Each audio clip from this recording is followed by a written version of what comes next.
Baik, rekan-rekan peserta, karena waktu sudah menunjukkan pukul 19.35, mari kita langsung mulai saja sesi kedua kelas PLTS pada malam hari ini.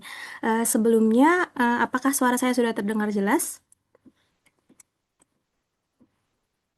Dengar, Pak. Oke, siap. Oke, langsung kita mulai saja. Assalamualaikum warahmatullahi wabarakatuh. Selamat malam rekan-rekan peserta sekalian. Terima kasih telah kembali bergabung pada kelas PLTS sesi 2 yang diselenggarakan oleh Listrik Solid melalui program Collaboration with Expert. Semoga rekan-rekan semua dalam keadaan sehat dan siap melanjutkan pembelajaran pada malam hari ini. Sebelumnya, perkenalkan kembali, saya Tamara yang akan membersamai rekan-rekan peserta sekalian pada sesi kedua kelas PLTS pada malam hari ini. Pada sesi kelas 2 PLTS pada malam hari ini, kita akan melanjutkan pembahasan seputar pembangkit listrik tenaga surya dengan fokus pada materi lanjutan dari sesi sebelumnya, yang akan membantu rekan-rekan juga dalam memahami sistem PLTS secara lebih mendalam dan lebih aplikatif. Nah, sebelum memasuki materi, mungkin izinkan saya mengingatkan kembali ya beberapa ketentuan singkat untuk di kelas pada malam hari ini. Yang pertama, dimohon untuk peserta dapat merename nama Zoom-nya menggunakan nama sesuai identitas masing-masing. Kemudian yang kedua, mikrofon diharapkan dalam kondisi mute selama pemaparan materi. Kemudian yang ketiga, apabila ada yang ingin bertanya, nanti di akhir sesi bisa menggunakan fitur raise hand atau bisa langsung ditulis pertanyaannya di kolom chat Zoom. Nah, mungkin tanpa berlama-lama lagi, karena sudah ada pemateri kita yang luar biasa sudah hadir. Selamat malam Mas Maulana Afif. Selamat malam, Mbak Tamara. Oke, apakah udah siap Mas untuk kelas malam hari ini? Ya, sudah siap. Oke, siap. Teman-teman mungkin boleh juga kalau misalnya open kamera dan juga menggunakan virtual background-nya yang sudah di-share di grup. Kalau gitu langsung saja kita persilahkan kepada Mas Maulana untuk melanjutkan materi kelas PLTS sesi 2. Waktu dan layar kami persilahkan. Baik, terima kasih Mbak Tamara atas kesempatannya. Selamat malam teman-teman semua. Sebelumnya saya ucapkan terima kasih atas kehadirannya ya atas kesempatan waktunya yang diberikan kepada saya. Pada malam hari ini, seperti yang telah saya sampaikan kemarin, di sesi dua kali ini kita akan membahas terkait perancangan perancangan sistem pembangkit listrik tenaga surya dengan kapasitas 1,8 megawatt peak. Nah, eh, sebentar.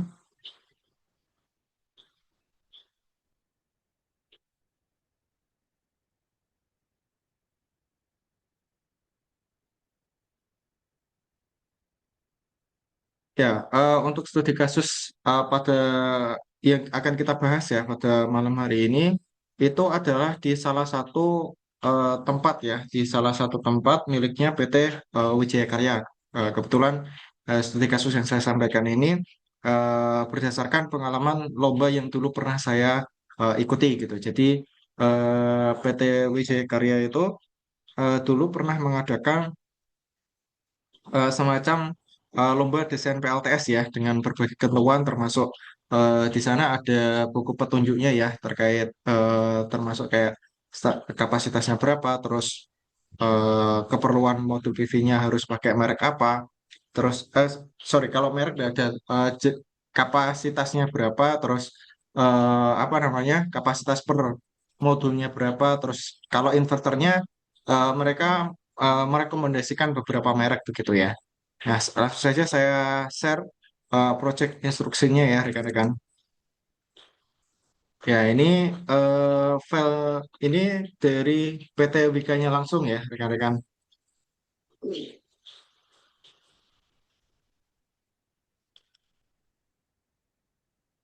Ya, ini file project instruksinya dalam bahasa Inggris. Nah, di sini ada beberapa penjelasan di mana di sini PT Wika itu dia akan membangun suatu pembangkit listrik ya yang sifatnya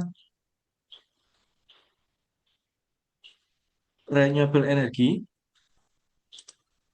Nah, jadi boleh pakai PLTS atau pembangkit lainnya.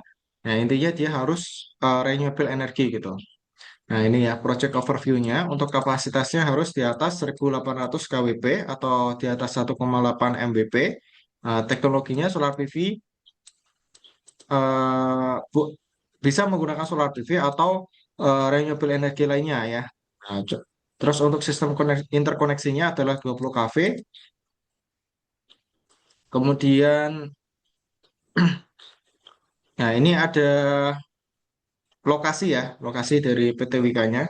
Ini di PT Wika Industri Konstruksi ya. Nah, ini di daerah Jawa Barat ya, nah, di Majalengka. Nah, ini ada keterangan juga di sini, eh, termasuk kayak atapnya itu sudah ya. Nah, di sini memiliki kemiringan 15 derajat, terus kapasitasnya harus di atas 1800 kWp. Terus untuk set altitude-nya atau ketinggiannya adalah 45 meter di atas permukaan laut, kemudian titik latitude dan longitude-nya. Kemudian untuk koneksinya ya, koneksinya di sini menggunakan medium voltage ya 20 kV, terus ya ada beberapa poin lainnya ya. Nanti file ini sudah saya share ya rekan-rekan di grup WA ya. Tadi bareng apa namanya barusan saya share. Di situ ada link download untuk PVSys dan ini ya materi. Nah, materi mulai dari sesi 1, 2, 3, dan 4, termasuk ada file Excel untuk perhitungan di sesi keempat juga. Nah, coba mungkin nanti kalau ada update akan saya perbarui ya di sana. Nah, di sini apa namanya untuk kapasitas 1,8 MBP atau di atas 1800 kWp, nah di situ tidak ada keterangan ya, mereka mendapatkan nilai tersebut tuh dari mana. Ya, mungkin dari tim WK-nya sendiri mereka sudah ada tim ya yang bagian untuk riset atau untuk studi analisis ya untuk penentuan kapasitas dari PV sehingga didapatkan nilai 1800 kWp. Nah, kemudian apa namanya untuk rekan-rekan ya, kemarin kan sudah saya jelaskan terkait penentuan kapasitas itu ada 4 tujuan ya. Memaksimalkan luas atap, memaksimalkan daya terpasang, memaksimalkan penghematan serta tertentu begitu. Nah, mungkin untuk angka 1800 kWp itu dia dari salah satu tujuan tersebut gitu ya. Nah, cuma di sini tidak dijelaskan ya analisanya seperti apa kok 1800 kWp. Jadi apa namanya dalam studi kasus ini rekan-rekan tidak perlu pusing atau bingung kenapa kok 1800 kWp karena itu sudah permintaan dari PT Wika. Tentu itu sudah dilakukan berdasarkan riset yang dilakukan tim dari PT Wika begitu. Nah, kemudian untuk solar PV yang direkomendasikan atau yang dipersyaratkan di sini karena PT Wika itu kan salah satu perusahaan BUMN ya rekan-rekan. Ya, biasanya untuk perusahaan BUMN ataupun perusahaan yang di bawahnya negara ya seperti kementerian dan lain sebagainya itu ketika akan membangun proyek ya, ketika akan membangun proyek di sana biasanya mempersyaratkan harus menggunakan komponen-komponen yang mempunyai nilai TKDN atau tingkat pembuatan dalam negeri ya. Jadi harus punya TKDN begitu. Nah, artinya kalau TKDN itu biasanya ya, kalau untuk motor PV di Indonesia itu di atas 45%-an. Artinya 45 buatan Indonesia, yang 55% itu buatan dari luar negeri atau hasil impor gitu. Nah, untuk technical spesifikasi dari motor PV yang dipersyaratkan di sini, yang pertama Indonesia Manufaktur, terus modul tipenya menggunakan kristalin, kemudian frame-nya menggunakan single glass. Nah, kemudian untuk power class-nya 360 WP, number of cell-nya 72, kemiringannya 15 derajat, efisiensinya 18%, terus untuk DC voltage-nya di situ sampai 1500 VDC ya dengan garansi modul kurang lebih 10 tahun. Ya, itu untuk spesifikasi dari modul PV-nya ya rekan-rekan. Kemudian untuk inverternya, nah di sini ada beberapa persyaratan ya. Nah, yang pertama Untuk rating DC voltage-nya itu sampai 1500 volt DC. Kemudian mempunyai nilai TKDN maksimal 3%. Ya, kemudian inverter di sini dia bisa mengkompensasi power factor ya dengan nilai antara 0,85 sampai 0,9 ya, lagging dan leading. Nah, kemudian apa namanya? Sistemnya tiga fasa ya, 50 Hz. Terus ini tiga wire, satu netral dan satu PE atau ground. Nah, kemudian untuk rekomendasi merek, di sini ada 5 merek yang direkomendasikan oleh PT Wika. Jadi nanti kita pilih salah satu ya, rekan-rekan bisa pakai Sungrow, SMA, Huawei, Gruwatt, Vimer, dan lain sebagainya ya. Gunakan trafo ya. Nah, trafo di sini harus pakai step up ya. Nah, step up 20 kV karena output inverternya di situ 380. Jadi kita diminta untuk dalam desain yang kita buat harus menyantumkan trafo juga gitu. Nah, kemudian di sini ada beberapa ketentuan terkait kabel sistem ya, solar kabel, AC kabel. Nah, terus di sini diminta untuk mendesain DC combiner box jika dibutuhkan.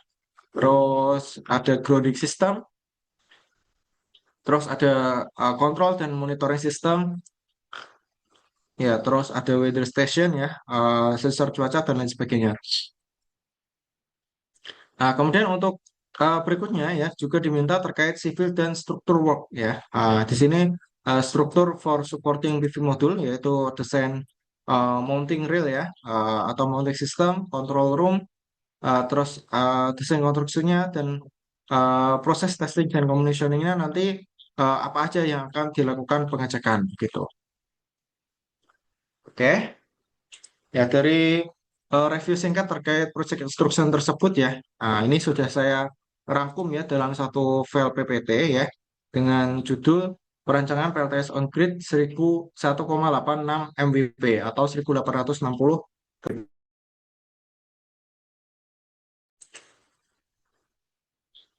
Ya, tentu aspek yang dibutuhkan ya rekan-rekan dalam perancangan PLTS itu yang pertama harus ada perencanaan dan survei lapangan.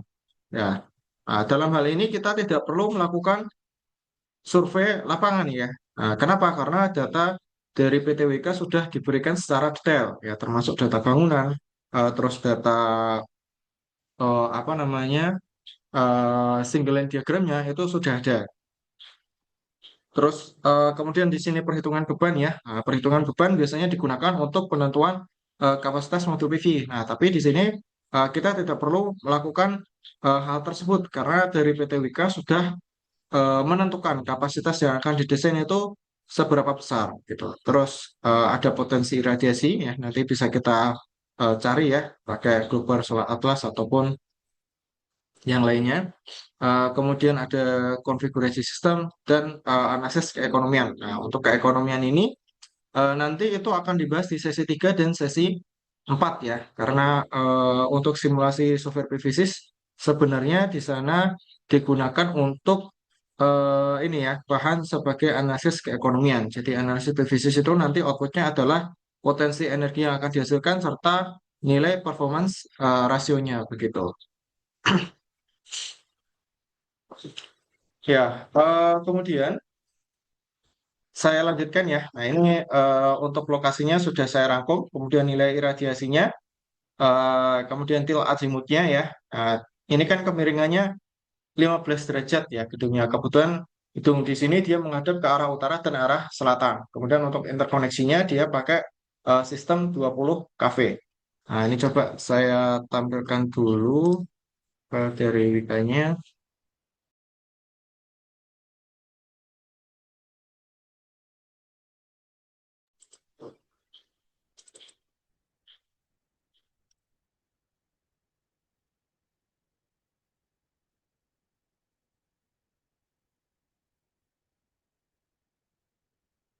Oke, ini sebelah diagramnya.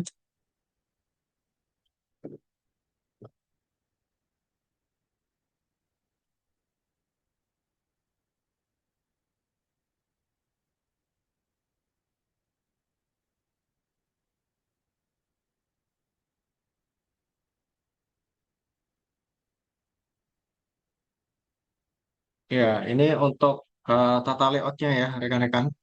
Di sini sudah ada plotting-plotting ya untuk penentuan string inverter, kemudian trafo, terus panjang kabel kira-kira estimasinya berapa meter, terus ruang kontrol ya, terus ya dan lain sebagainya ya. Nah, di sini ada keterangan luas ruang inverternya juga itu disediakan dengan ukuran 10 kali 36 meter ya, cukup besar itu ya.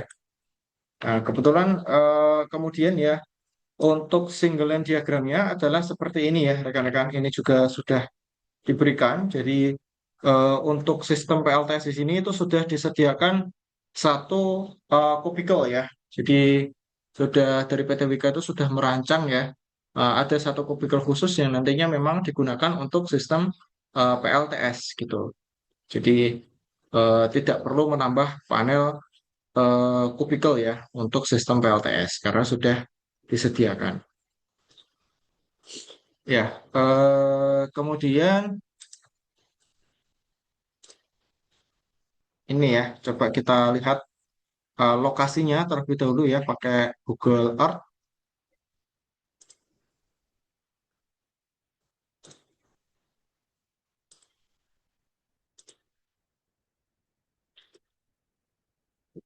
Nah, coba kita pastikan ya.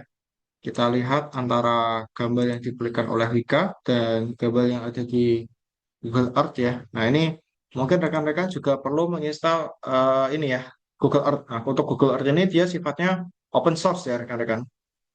Jadi gratis ya. Kalau untuk Previsis itu nanti dia sifatnya berbayar, tapi kita bisa pakai yang versi trial ya. Nah, coba kita masukkan koordinat lokasinya.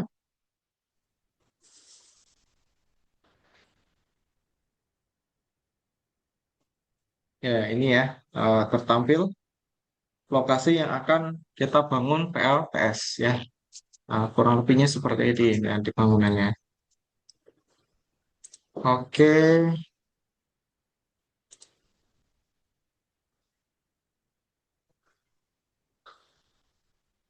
ya untuk spesifikasi komponennya ya, ini kurang lebih sudah saya terangkan tadi ya. Untuk suppliernya pakai Indonesia, terus tipe modulnya Crystalline, dia single glass, terus power class di atas 360 WP, nomor selnya 72 sel, kemiringan 15 derajat, kemudian efisiensinya di atas 18 derajat, DC voltage-nya ya 1500 VDC, terus waktu vibrasinya adalah 10 tahun.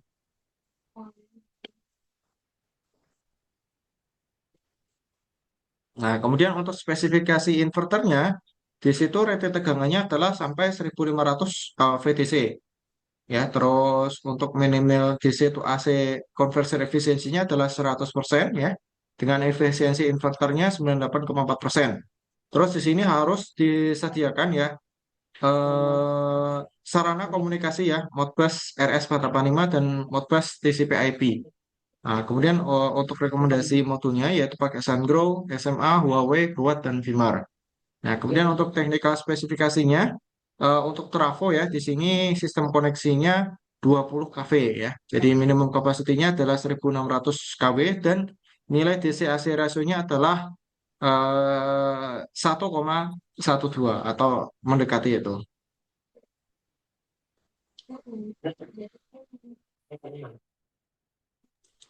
Ya, untuk modul PV yang saya gunakan adalah jenis Solar Quest ya. Ya, untuk datasheetnya ini.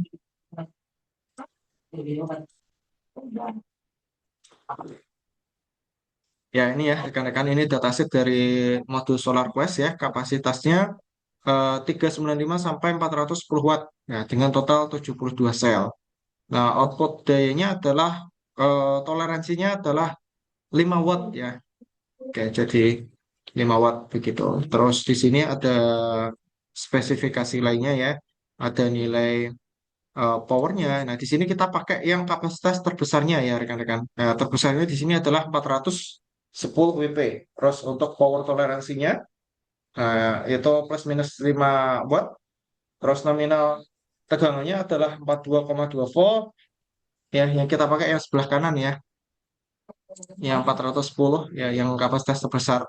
Kemudian nilai IMP-nya adalah 9,76, nilai VOC-nya adalah 49,1, ISC-nya 10,3. Terus untuk modul efisiensinya adalah 20,5% ya. Jadi untuk efisiensi modul PV memang itu nilainya kecil ya, sekitar 20%. Oke, itu untuk modul PV-nya. Di sini juga ditampilkan ya data spesifikasi teknisnya ya, ukuran panjang, lebar, serta tebalnya, kemudian beratnya, terus ukuran per selnya itu berapa, susunan selnya berarti ini kan terdiri dari 72 ya. Nah, itu 3 string dan 24. Ya, 24 disambung secara seri dan kemudian tiga sambungan seri itu di paralel ya. Jadi total ada 3 string, satu string yang terdiri dari 24 modul.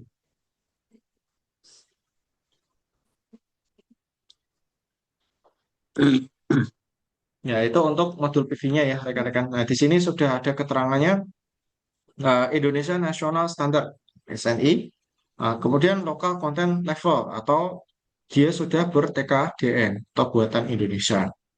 Nah, kemudian untuk ini tampilan apa ya? Tadi ya spesifikasinya sudah saya jelaskan.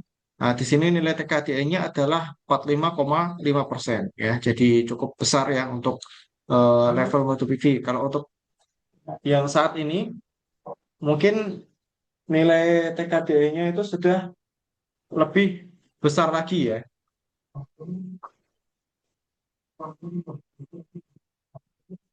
Oke, di sini untuk garansi mod produknya adalah 10 tahun dan untuk garansi D-nya adalah 25 tahun. Ya, kemudian untuk inverter yang saya gunakan di sini saya menggunakan inverter Sungrow ya. Sungrow SK250HX. Nah, artinya di sana kapasitasnya adalah maksimal sampai 250 kVA ya. Nah, kemudian untuk efisiensinya di sini 99%, European efisiensinya 9,8% ya. Ini European efisiensi itu ketika dia digunakan di Eropa gitu ya. Terus di situ untuk maksimal input voltage-nya adalah 1500 volt. Nah, itu sudah sesuai dengan persyaratan ya. Nah, kemudian di situ ada keterangan MPP voltage ya. Nah, yang rekan-rekan perlu paham itu yang saya cetak tebal itu. MPP voltage range adalah 500 sampai 1500 volt. Nah, artinya di situ inverter dia akan bekerja ketika nilai tegangan setiap stringnya itu minimal 500 dan maksimal adalah 1500. Nah, nilai itulah yang nantinya akan kita gunakan sebagai bahan pertimbangan untuk menentukan jumlah modul yang harus di seri itu berapa, dan mungkin yang di paralel berapa gitu. Tapi nampaknya tidak perlu kita paralel ya. Nah, terus jumlah MPP ya rekan-rekan, MPP itu adalah ini maksimum power point ya, tracking ya, MPPT. Nah, terus per MPPT di situ ada keterangan dua. Jadi total stringnya itu adalah 12 kali 2 ya. Jadi MPP-nya itu ada 12, terus per MPP dia punya dua string. Jadi totalnya ada 24 string. Nah, terus di sini ada keterangan maksimal PV input current ya. Nah, itu adalah 30 ampere kali 12. Jadi satu MPPT-nya adalah 30 ampere ya.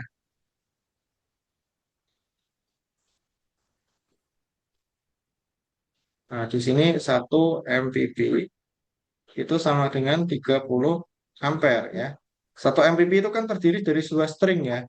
Dua string ini 30 ampere. Maka satu string, satu sambungan seri sama dengan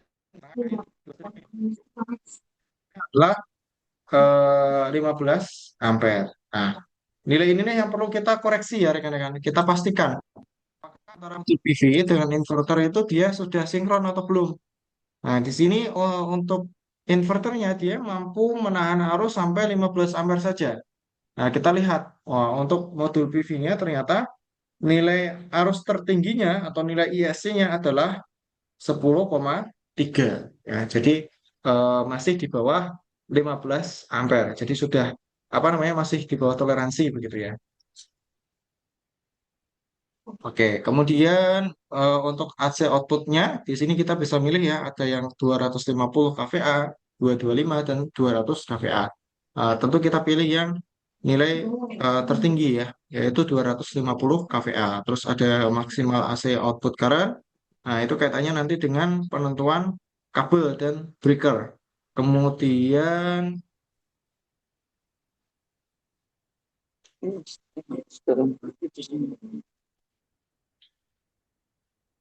untuk tegangan AC-nya ya, tegangan outputnya itu bisa disetting di rentang 320 sampai 460 volt.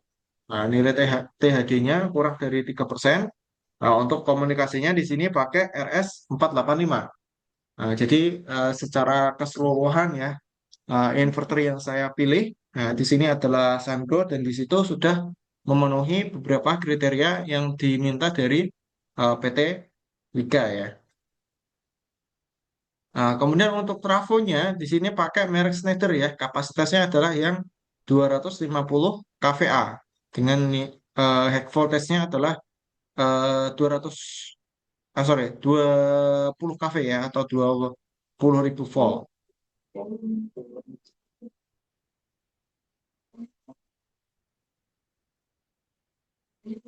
Ya, untuk data trafo yang lainnya ya rekan-rekan mungkin seperti berat terus apa namanya sambungannya ya, sambungannya di sini untuk low voltage-nya dia pakai WN. WN itu berarti bintang atau netralnya. Ya, itu untuk sisi low voltage ya atau tegangan rendahnya.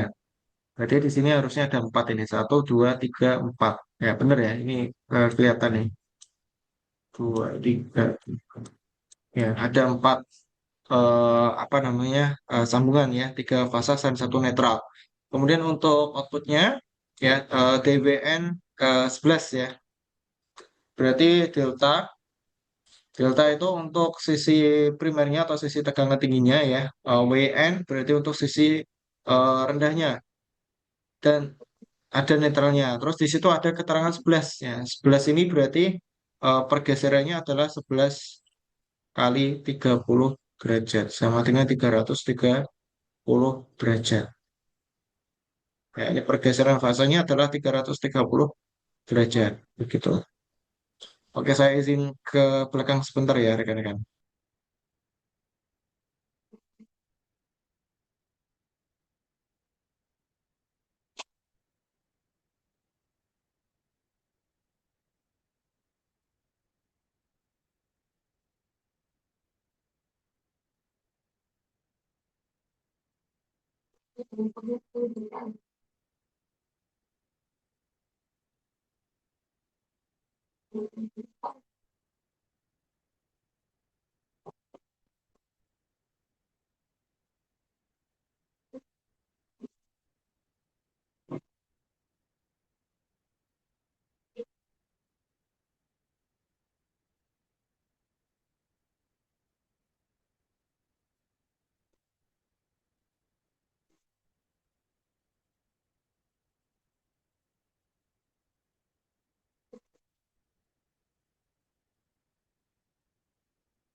Oke, saya lanjutkan ya, rekan-rekan. Kemudian berikut adalah gambar dari single line diagram atau konfigurasi kelistrikan di PT Wika ya. Nah, seperti yang saya sampaikan tadi, di sini untuk sistem PLTS itu sudah disediakan satu kubikel khusus ya. Jadi dari PT Wika itu mungkin mereka dari awal pembangunan itu sudah apa namanya ini ya, menyiapkan ketika akan dilakukan pembangunan PLTS begitu. Oke, kita masuk ke perancangan konfigurasi ya. Ya, yang pertama kita menentukan jumlah modulnya dulu ya per string ya. Jadi jumlah minimal serinya itu ada berapa modul dan maksimalnya ada berapa modul ya. Untuk minimal seri di situ rumusnya adalah minimal VPV range ya dibagi dengan VMB ya. Minimal VPV range ini data dari inverter ya. Nah, ini data dari inverter. Terus yang ini adalah data dari modul ya, modul PV. Ini juga sama, ini inverter, ini modul. Ya, apa namanya? Untuk minimalnya di sini adalah 500 ya. Tadi berdasarkan data ini ya, minimalnya adalah 500 dan maksimalnya adalah 1.500. Kemudian untuk membaginya, di sini untuk minimal itu pakainya yang tegangan yang rendah ya atau VMP ya. Nah, kalau kita lihat kan kita di sini ya, untuk VMP-nya adalah 42,2, terus untuk VOC-nya adalah 49,1. Nah, untuk penentuan minimal itu adalah pakai nilai tegangan dengan kemungkinan terendahnya yaitu sebesar 42,2 ya. Dengan membagi nilai yang rendah tentu di sini nanti akan mendapatkan hasil yang lebih besar ya. Jadi jumlah minimalnya itu akan lebih besar gitu ya. Nah, ini setelah dihitung ya 500 dibagi 42,2 ketemulah 11,8. Ya, jadi total minimal adalah 11,8. Nah, tapi kan kalau koma itu kan tidak mungkin ya rekan-rekan ya karena di situ kan dia modul PV ya, jadi tidak bisa koma. Jadi kita bulatkannya untuk minimal itu kita bulatkannya ke atas ya. Kemudian untuk maksimal, ya untuk maksimal di sini persamaannya adalah maksimal VP range yaitu 1.500 dibagi dengan nilai VOC ya. Nah, jadi VOC itu adalah kemungkinan nilai tertinggi dari modul PV. Nah, kalau di sini adalah 49,1. Jadi jumlah maksimal serinya adalah 1.500 dibagi 49,1. Ketemulah angka 30,55 ya. Nah, artinya di situ minimal adalah 30,55. Sorry, maksimal 30,55. Nah, untuk maksimal ini kita pembulatannya adalah ke bawah ya rekan-rekan. Kalau kita bulatkan ke atas nanti nilainya pasti di atas 1.500. Maka untuk maksimal pembulatannya adalah ke bawah. Kalau untuk minimal pembulatannya adalah ke atas ya.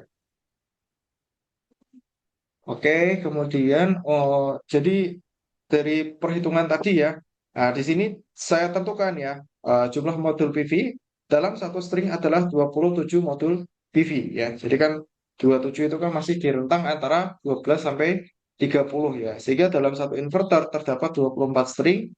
Nah, jadi total modul PV dalam satu inverter adalah 24 ini dikalikan per stringnya ada 27. Jadi 24 kali 27 ketemulah 648 modul PV gitu ya. Nah, jadi total kapasitas PV dalam satu inverter ya, berarti 648 ini dikalikan kapasitas per PV-nya, yaitu 410 WP, sehingga totalnya adalah 265,68 kWp, begitu ya.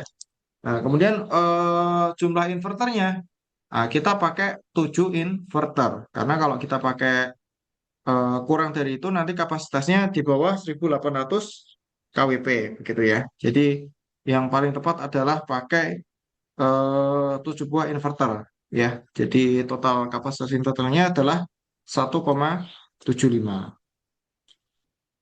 Nah, kemudian untuk dinilai DC-AC rasionya ya, ini kelewatan tadi belum saya bahas. Untuk nilai DC-AC rasionya yaitu total kapasitas DC dibagi dengan kapasitas AC-nya. Nah, untuk DC-nya per inverternya adalah 265,68 kWp. Nah, dibagi dengan kapasitas inverternya yaitu 250 kVA. Jadi 265,68 dibagi 250 ya ketemulah 1,1. Ya, tentu nilai tersebut sudah sesuai dengan yang disyaratkan ya rekan-rekan. Nah, kemudian di sini total modul PV yang kita butuhkan ya, karena per inverternya adalah 648, kita kalikan 7 inverter, jadi total keseluruhan adalah 4.536 modul ya. Terus untuk total kapasitas inverternya, ya berarti, ini salah ini kapasitas PV-nya ya. Berarti 4.536 kita kalikan 410 WP tadi ya. Nah, ketemulah angka sekitar ini ya, seberapa ini? 1.859.760 WP. Atau kalau kita bulatkan kurang lebih 1.860 eh, KWP ya, atau 1,86 MWP gitu. Ya, untuk konfigurasinya nanti kurang lebih seperti ini ya rekan-rekan. Jadi modul PV di sini disambung secara seri, kemudian dia masuk ke inverter ya. Nah, total modulnya di sini ada 4.536. Terus untuk inverternya di sini total ada 7 unit ya. Kemudian dari inverter akan disambung ke apa namanya, panel distribusi ya, AC main panel atau panel distribusi AC.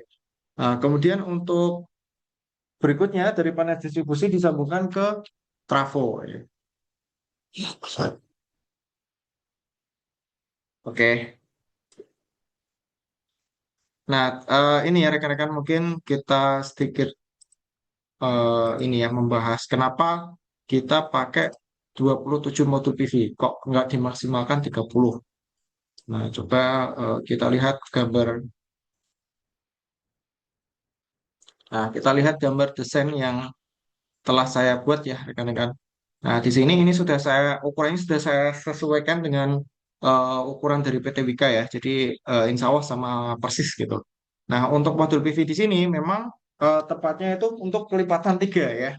Kalau kita 30 ya di sini tidak muat. Ya, karena sudah terlalu mepet dengan pinggir ya. Itu akan mempersusah atau membahayakan ketika proses maintenance. Jadi memang paling tepat itu adalah 27 modul ya. Di sini berarti 3 terus ke bawahnya itu 9 gitu. Jadi paling tepat adalah 27 modul PV ya. Jadi untuk perancangan apa namanya, skema ini ya. Nah, itu sebenarnya selain berdasarkan perhitungan itu juga harus memperhatikan faktor kondisi lingkungannya seperti apa. Apakah atapnya apa namanya, memungkinkan atau enggak ya. Kalau enggak memungkinkan ya tidak bisa kita membangun dengan kapasitas yang cukup besar tersebut ya. Ya, kemudian kita lanjutkan ke perhitungan kabel ya. Di sini untuk kabel modul PV ya itu sudah ada rekomendasi ya, rekomendasi dari Solar Quest-nya yaitu pakai 1 kali 4. Nah, cuma di sini saya besarkan satu tingkat di atasnya ya rekan-rekan. Jadi pakai yang kabel 6 mili ya.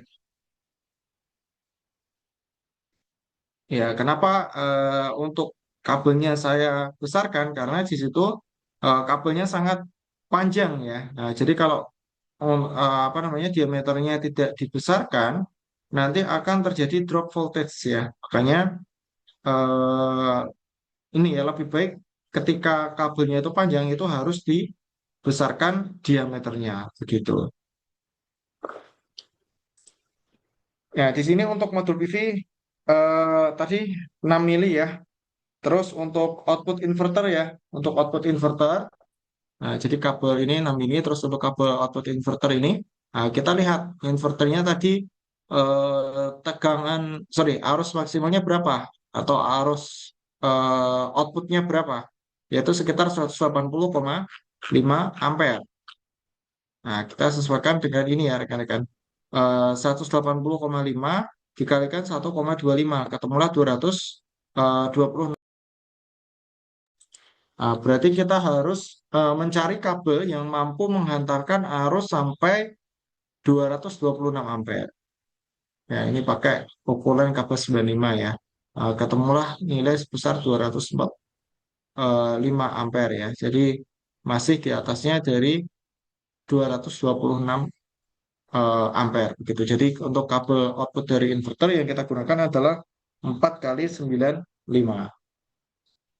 Nah, kemudian sebentar, freeze ini.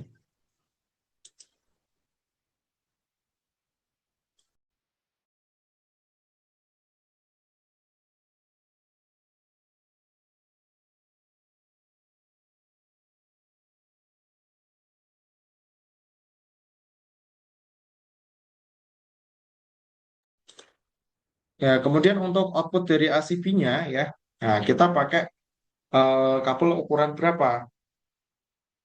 Ya, sebenarnya untuk menentukan output dari ACB ini kita bisa hitung ya.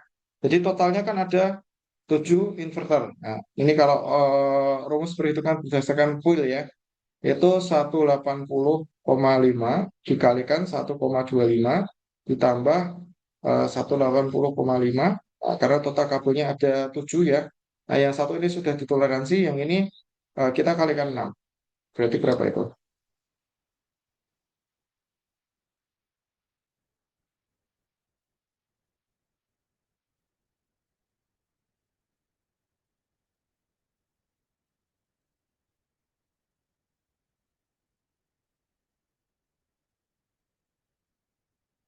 Ya, ini sebentar saya hitung.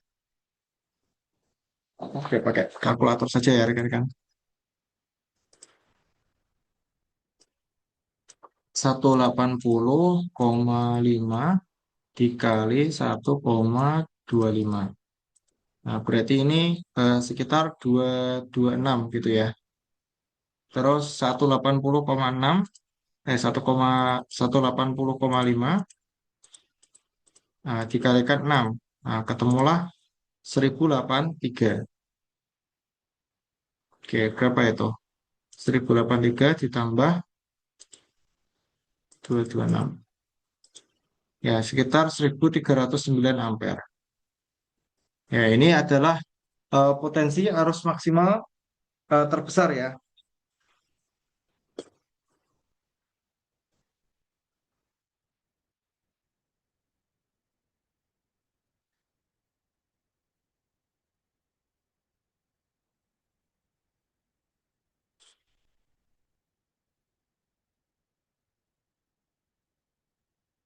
Oke, jadi ACB-nya di sini saya pilih 2000 ampere ya. Nah, tentu di sini nanti dalam pemilihan ACB itu nyari yang bisa ampernya bisa disetting ya rekan-rekan. Ya, jadi kan apa namanya untuk breaker terus ACB itu ada yang bisa disetting ampernya. Nah, nanti tinggal disesuaikan ya, walaupun maksimalnya 2000 ampere, karena bisa disetting nanti settingannya bisa kita turunkan ya menjadi sekitar 1300 amperan gitu ya. Nah, kemudian ketika nanti ada penambahan kapasitas lagi, nah bisa kita besarkan ya. Jadi untuk kabel yang digunakan, nah sebenarnya minimal adalah bisa menampung 1309 ampere ya. Nah, coba kita lihat. Nah, di sini saya toleransi sampai 2500 ampere.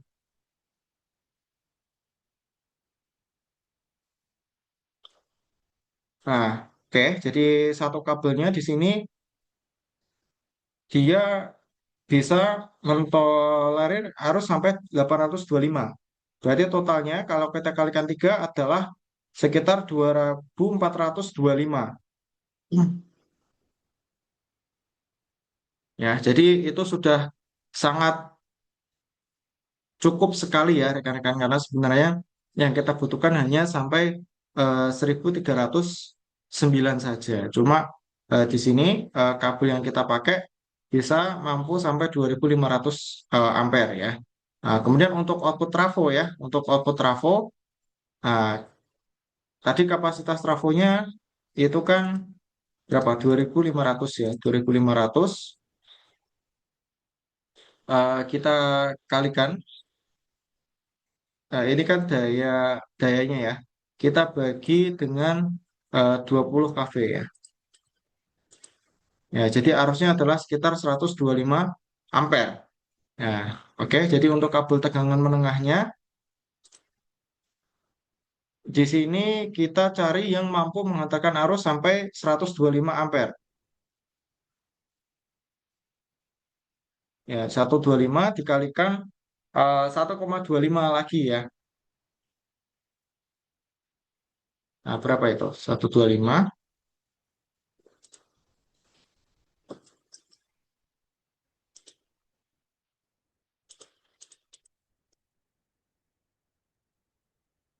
Ya, sekitar 156 ya. Oke, di sini saya bulatkan jadi 157 ampere. Ya, jadi untuk arusnya ya rekan-rekan, kita cari kabel yang mampu mengantarkan sampai 157 ampere. Nah, di sini pilihlah yang ini ya. Sini ukurannya adalah 35 mili. Jadi kabel yang kita gunakan adalah ukuran 35 mili.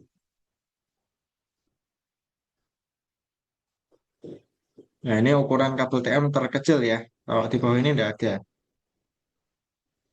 Oke, itu untuk pengkabelan. Kemudian yang berikutnya adalah untuk sistem grounding ya. Ya, untuk sistem grounding, ketentuan dalam pemilihan kabel grounding ya, rekan-rekan. Apabila nilai kabel fasanya ya, kabel fasa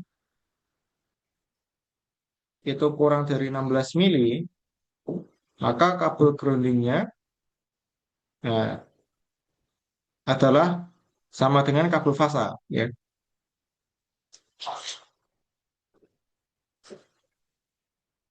Ya, ini kabel grounding sama dengan kabel fasa.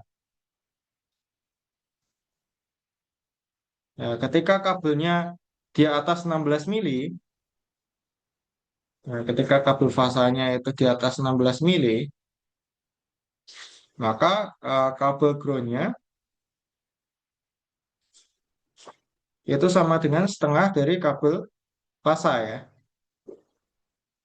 Ya, lebih dari, nah kabel ground,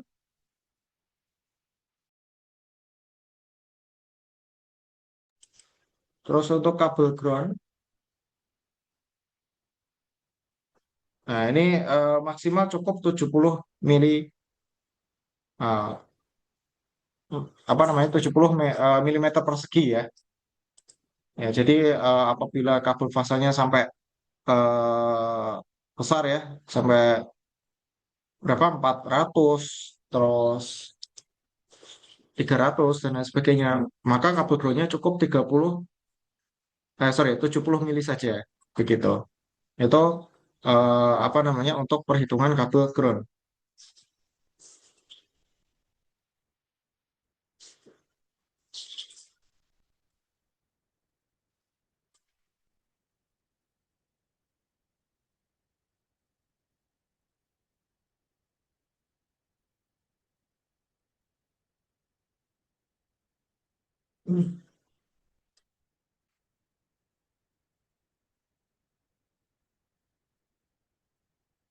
Oke, sebentar.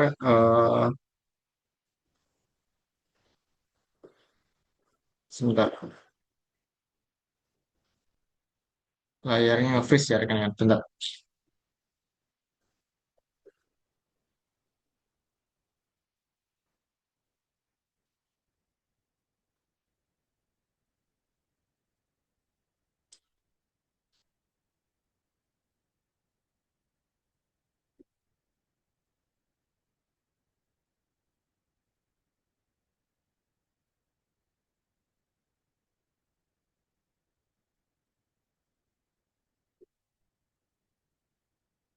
Ya, oke, saya lanjutkan.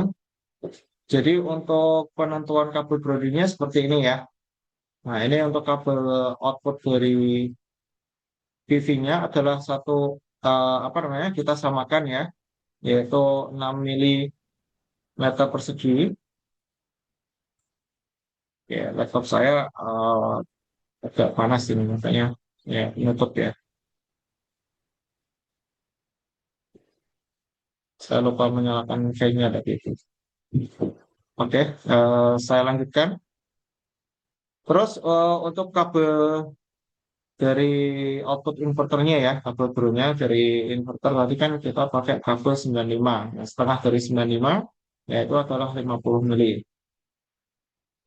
Nah, untuk kabel output dari panel ke trafo ya, tadi kan 400 mili ya. Nah, itu cukup pakai 70 mili itu sebenarnya sudah cukup. Ini pakai 70 mili, saya salah gitu ya. Karena pada dasarnya kabel grounding itu kan nantinya ya arus yang mengalir itu adalah arus bocor ya, bukan arus beban ya. Jadi contohnya arus bocor itu ya kecil ya, gitu. Nah ini Nah, jadi setelah kita ini ya desain ya tadi untuk penentuan jumlah seri paralelnya, terus pengkabelannya. Nah, selanjutnya bisa kita buat single line diagramnya. Single line diagramnya tampilannya seperti ini ya. Jadi untuk modul PV-nya di sini eh, ada 24 string ya. Jadi di sini ada string 1 sampai 24. Nah, kemudian MPPT-nya ada 12 ya. Jadi MPPT 1 sampai 12.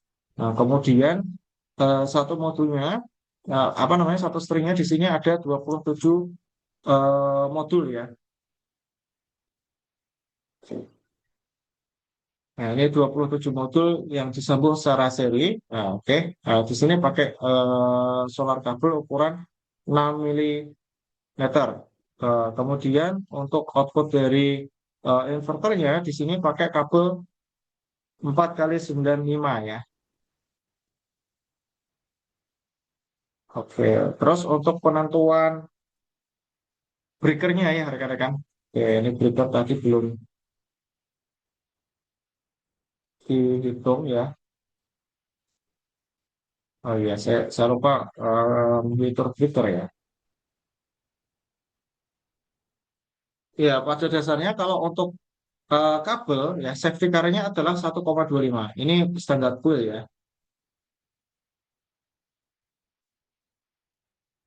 Kalau untuk breaker ya itu harus dikali 1,15.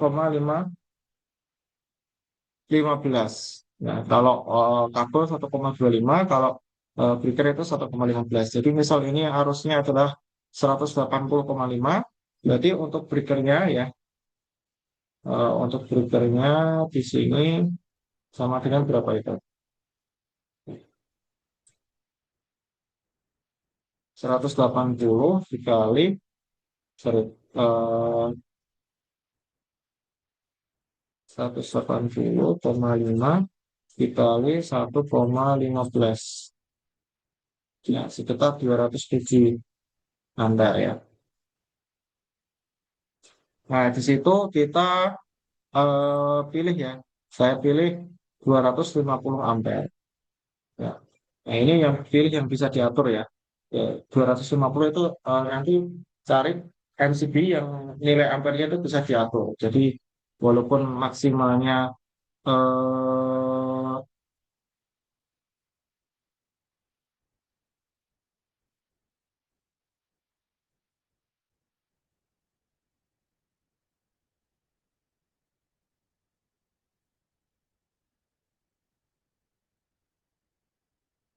250, tapi kalau bisa disetting nanti kan tinggal diturunkan saja gitu.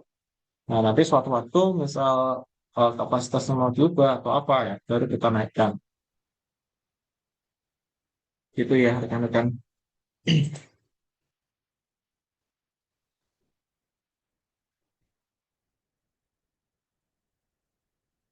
Nah, kemudian untuk output ACB-nya ya, untuk penentuan ACB, breaker utama di sini ya,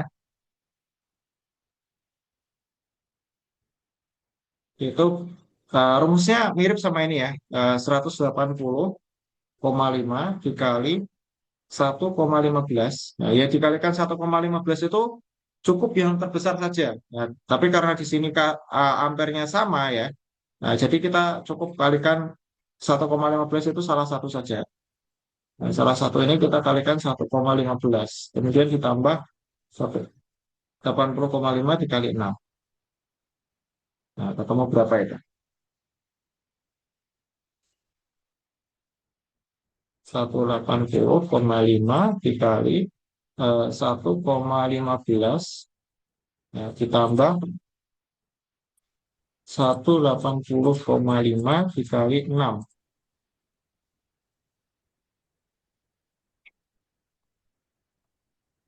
Gimana tadi? 180,5 dikali 6. Ya, kan ini ya. Nah, kemudian ditambah tadi berapa? 207 ya. 207. Ya, untuk breaker di sini sebenarnya cukup 1290. Ya. Nah, coba di sini saya pilih 2000 ampere ya. Nah, tentu di sini nanti yang bisa diatur ya. Tuh ya. Nah, tadi untuk pengaturan filternya kita tinggal sesuaikan jadi 1300-an. Kalau yang ini, nah ini nilai KHA ya rekan-rekan. Ini KHA, ini.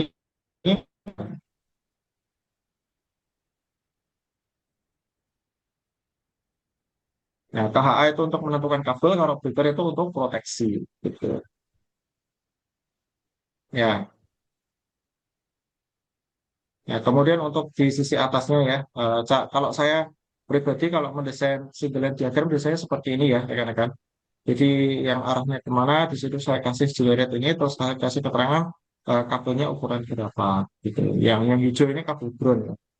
Nah, untuk konfigurasi atapnya kan seperti ini ya. Di sini jarak antar itu ya, antar tulangan ya, itu sekitar 9 meter. Nah, ini sudah saya gambar tadi ya. 9 meter, terus di tengah sini ada penerangan ya. Lebarnya itu 1 meter. Jadi yang bisa ditempati itu hanya Ini sekitar semua. 8 meter.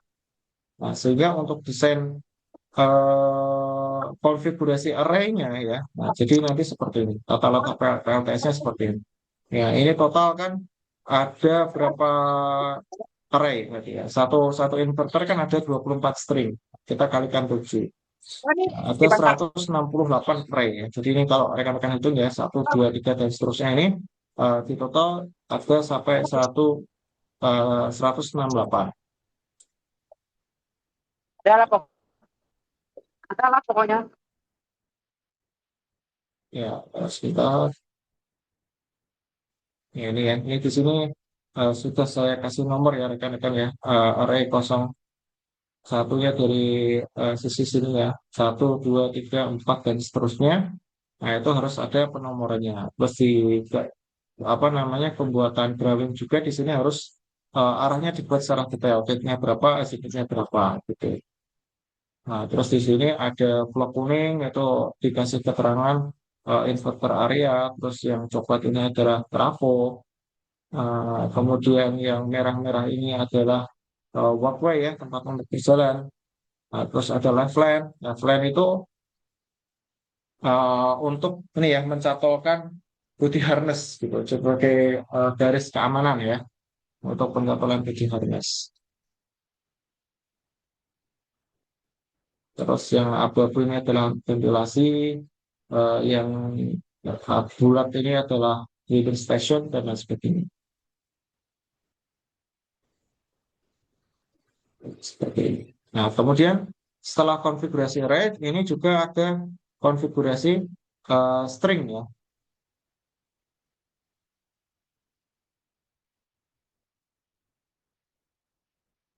Oh, ada konfigurasi string.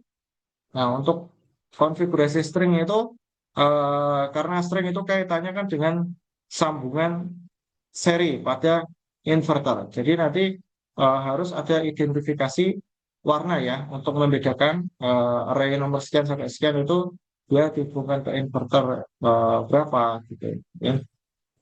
Ini ada pewarnaannya ya. Ya, untuk konfigurasi string ini dibuat lebih detail lagi ya.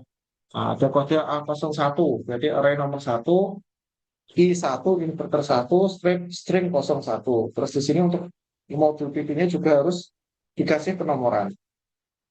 Nah, 1, 2, 3, 4, 5, dan seterusnya. Nah, ini diloncat-loncat. Nah, nanti ada penjelasannya. Ya. Setelah ini kenapa kok penomorannya itu saya loncat ya.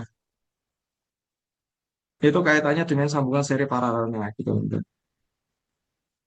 Nah, ini untuk warna-warna per inverternya itu saya bedakan ya, rekan-rekan. Kuning itu inverter 1, orange itu inverter 2, coklat inverter 3, hitam inverter 4, biru 5, dan seterusnya.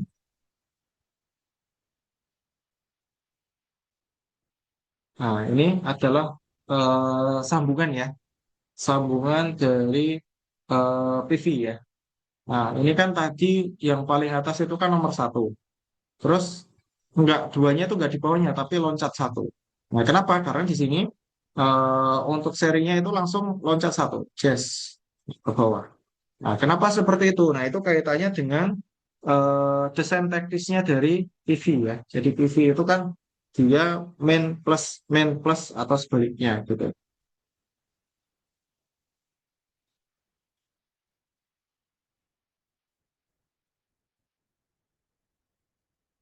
Ya, sebentar.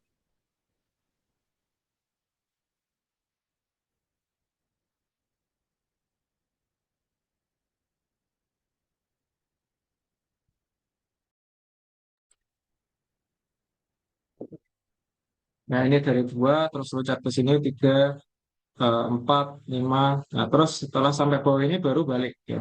Nah, setelah sampai bawah sini, nah ini ketemu sini, terus ini naik, naik, naik.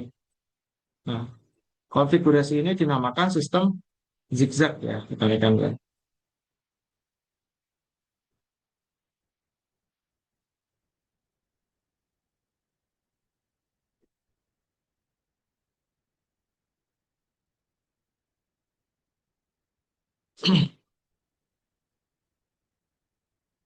Ya, ini konfigurasi grounding ya.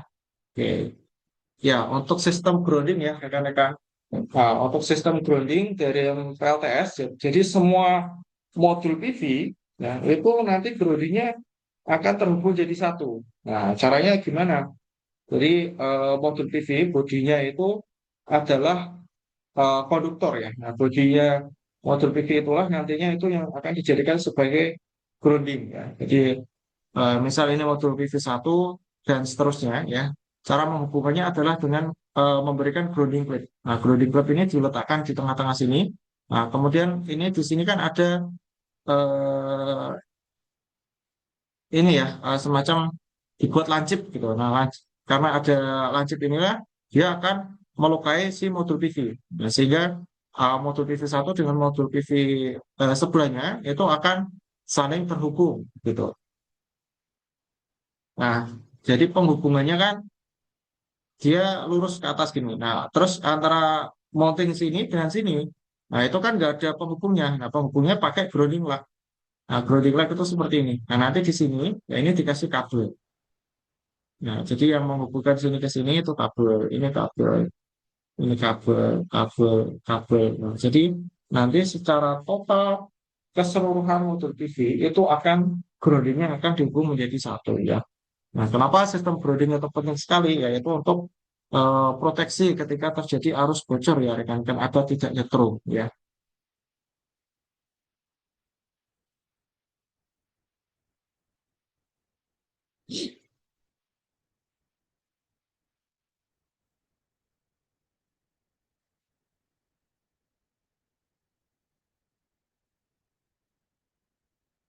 Nah, kemudian yang berikutnya ini adalah desain dari mounting system ya. Nah, mounting system itu tempat untuk meletakkan modul TV ya, seperti yang kemarin saya jelaskan ya. Nah, untuk mounting system di sini eh, biasanya itu ukurannya standar ya, kan. Jadi satunya itu sekitar 4,4 meter, ada yang 5,5 meter. Nah, ini disesuaikan dengan kebutuhan kita. Nah, untuk modul PV yang kita desain itu kan di sini pakai 9 modul PV. Jadi ini 1, 2, 3, 4 sampai 9. Terus antar modul PV di sini ada jeda sekitar 20 milimeter atau 2 cm. Itu ikut dihitung. Jadi total kebutuhannya adalah 9.223. Nah, di sini saya pakai mounting yang 4,4 meter sama 5,5. Jadi totalnya adalah 9,9 meter gitu. Nah, di sini ada namanya splash ya. Splash itu dia yang berfungsi untuk menghubungkan antara mounting satu dan satunya. Kemudian ada Elvin, ini untuk meletakkan mounting ini ke atap. Terus ada end clamp, nah itu di ujungnya sini. Terus ada interclamp atau mid clamp, ya itu yang di tengah-tengah sini. Ya, dan sebagainya ya. Nah, kemudian ada walkway. Nah, kemudian ada sistem perpipaan ya, rekan-rekan. Sistem perpipaan ini Dia digunakan untuk pembersihan atau maintenance ya, maintenance sistem PLTS ya. Nah, ini ada panel ya, termasuk panel ini juga harus kita desain ya. Di sini tadi kan kita pakai MCB ya, atau MCCB 250 ampere.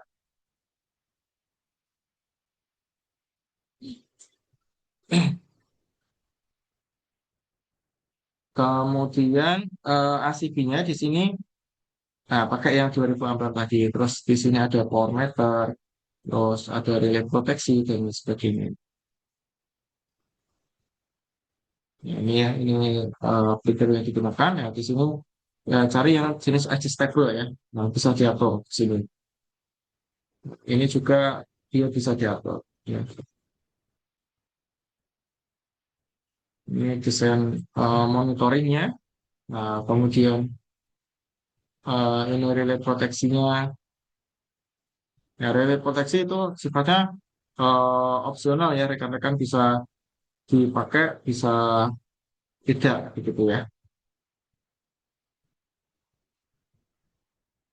Terus untuk sistem komunikasi ya, di sini antar inverter ya, karena tadi sudah tersedia platform komunikasi Modbus RS485, jadi tinggal kita sambungkan antara satu inverter dengan lainnya. Itu tinggal eh, main plusnya kita sambungkan gitu ya. Nah, kemudian nanti datanya di sini ya itu akan diolah dengan namanya solar lock ya. Di solar lock inilah kemudian solar lock ini nanti dia akan nyambung secara Internet of Things ya, ke internet ya melalui modem sehingga datanya bisa dibaca di komputer ya. Nah, kemudian yang berikutnya ada desain balance of system ya. Balance of system ini apa namanya desain untuk meletakkan inverternya. Jadi inverternya nanti tata letaknya seperti apa gitu. Nah, itu kan kebetulan tadi ada 7 inverter dan tempatnya itu kan memanjang. Jadi saya buatnya seperti ini. Ini dan 1, 2, 3, 4, 5, 6, 7. Terus ini adalah apa namanya panel distribusinya ya. Nah, kemudian untuk inverter sendiri itu biasanya di datasheet ya. Nah, itu ada ketentuan terkait jarak ya, jarak samping-samping. Ke samping kanannya di sini harus ada ruang sejauh 800 mm, terus samping kirinya 400 mm, atasnya 600 mm, bawahnya 450 meter, dan lain sebagainya. Nah, itu ada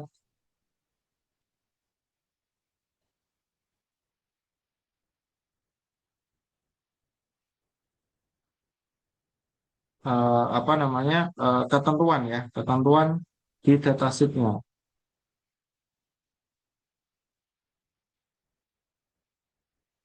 Nah, kemudian di sini ada desain untuk trafo ya. Nah, terus berikutnya ada desain terkait tray ya, rekan-rekan. Nah, tray ini apa namanya ini ya, kalau di gambar saya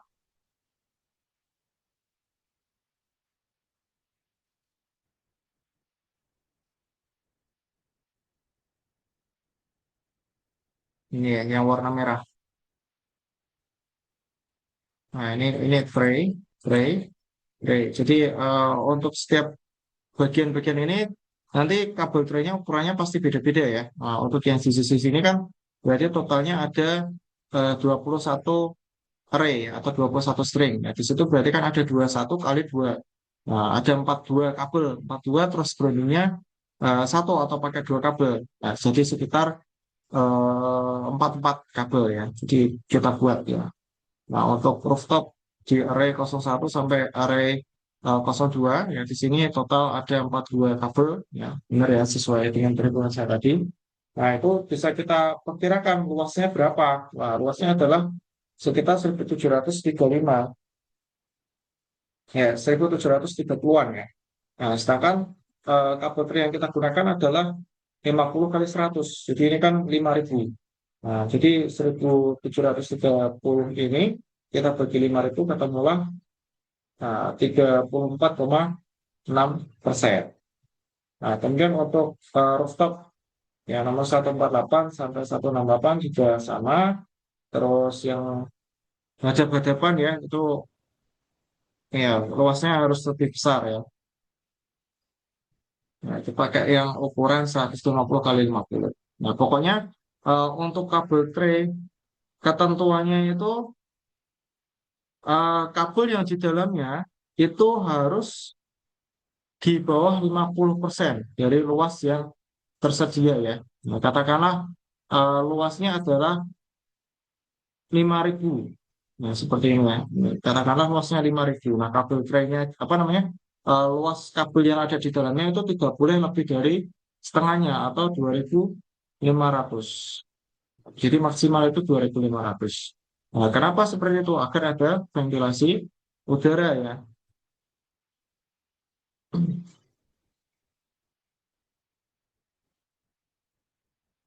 Nah, jadi harus ada ventilasi udara karena kalau terlalu rapat nanti akan timbul panas ya. Nah, sehingga akan membahayakan bagi kabel-kabel tersebut.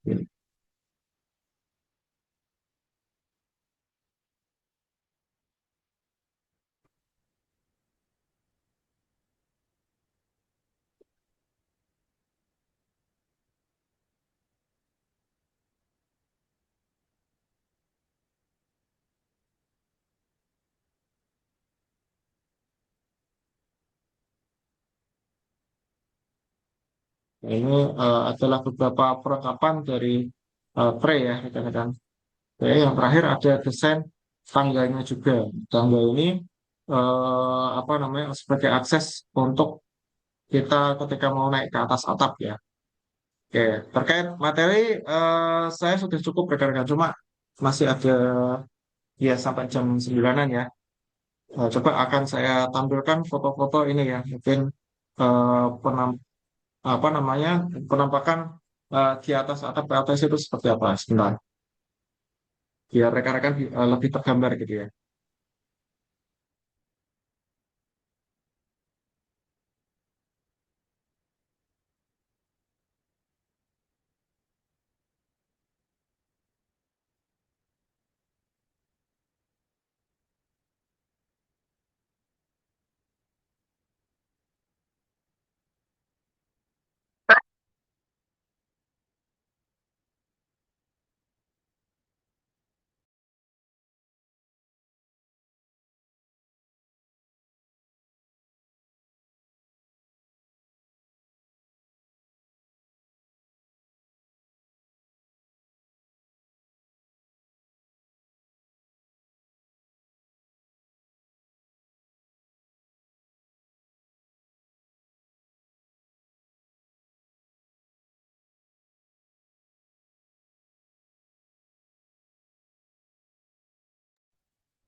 Ya, ini ada contoh inverter ya, rekan-rekan. Nah, jadi ini contoh dari kabel tray ya. Kabel tray terus ke atasnya di sini ini harus dikasih ini ya, spiral ya. Nah, kemudian ini MC4 yang menghubungkan ke inverternya. Jadi seperti ini. Ini biasanya dua kabel dijadikan satu. Ini plus main. Nah, terus disambungkan ke inverternya. Terus untuk output inverternya ada di sini. Ini kabel output ini. Kabel ini nanti akan masuk ke AC combiner box. Oke. Ini contoh BOS ya atau Baloner System dari sistem inverter yang di apa namanya diletakkan di dinding ya. Nah ini jarak antara inverter satu dan inverter dua itu tadi kan ada ketentuannya ya sekitar 800 mili itu harus benar-benar diukur ya tidak boleh jaraknya itu terlalu dekat karena nanti akan panas ya. Ini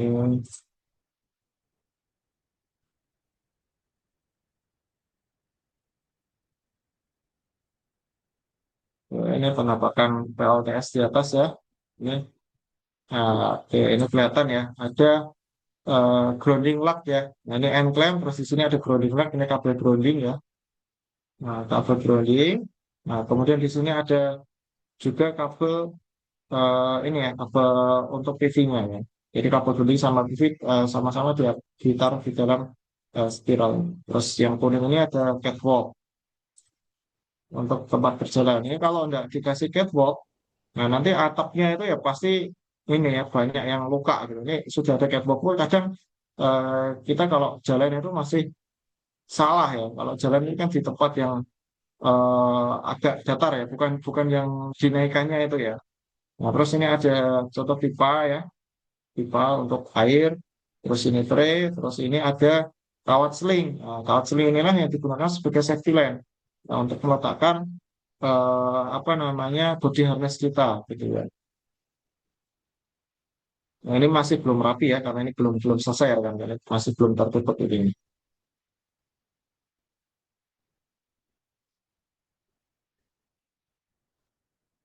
Nah, ini yang sudah rapi ya. Ya, untuk peletakan apa namanya kabelnya pun ya itu sebisa mungkin tidak menyentuh atap ya. Kabelnya ada harus bocor terus atapnya nyetrum kan bahaya. Jadi ini dikasih Elfit ya, kabelnya harus di atas ini. Nah, ini sudah rapi ya, ini sudah dirapikan. Nah, ini ada apa namanya safety line tadi ya.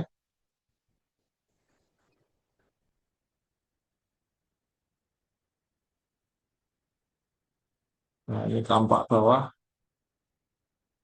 ya ini tampak bawah dari mobil PV.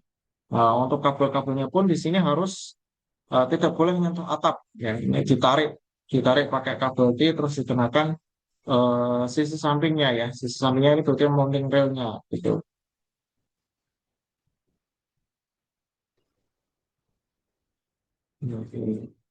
Ini ya, ini kelihatan ya kabel-kabel grounding.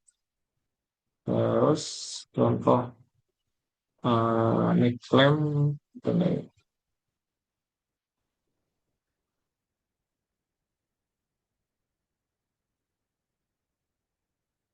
nah, ini contoh mid klem ya.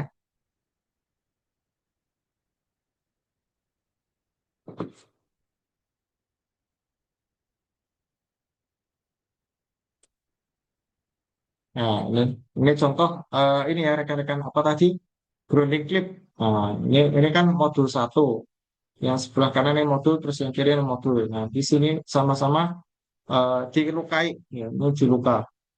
Nah, karena terluka ini, nah nanti antara bodi modul satu dengan sebelahnya itu akan terhubung.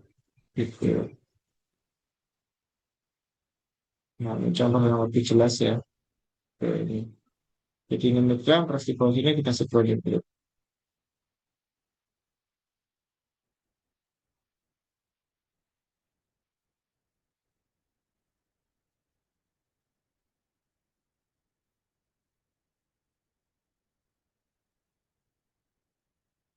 Oke, mungkin itu dulu ya rekan-rekan. Sudah jam 9.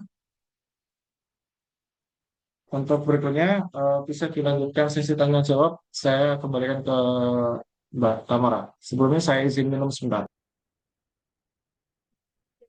Baik, terima kasih Mas Maulana atas pemaparan materinya yang sangat insightful pada malam hari ini. Mungkin selanjutnya dilanjut dengan sesi tanya jawab. Untuk teman-teman yang punya pertanyaan, boleh langsung raise hand atau langsung menuliskan pertanyaannya di kolom komentar. Dan di sini sudah ada pertanyaan dari Kak Ibnu Sofyan. Ketika Mas Maulana udah kembali, nanti kita akan lanjutkan sesi pertanyaan. Tapi untuk yang punya pertanyaan, boleh langsung di chat di kolom komentar.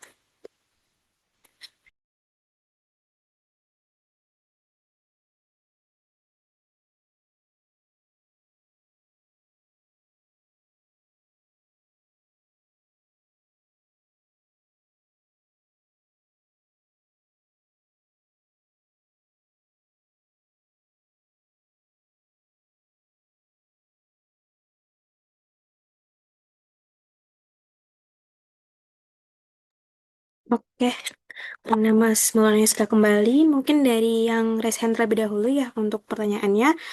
Dari Kak Prilly, boleh dipersilakan untuk memberikan pertanyaannya. Halo, selamat malam, Mas Maul. Perkenalkan saya Prilly Akwinarto Nael. Terima kasih nih udah dapat kesempatan untuk bertanya. Pertanyaannya agak banyak, ada 4 nih Mas, ada 4 poin. Nggak apa-apa Mas ya? Ya, nggak apa-apa. Oke Mas, ini Mas, pertanyaan yang pertama itu tentang yang di single line diagram, yang di outgoing trafo step up itu saya lihat di situ ada 4 kabel ya dari trafo ke kubikel. Itu apa namanya? Emang ada 4 kabel atau memang salah ketik Mas di single line-nya? Karena kan di kubikel kan 3 pas ya, hanya 3 kabel keluarnya. Terus itu yang pertama.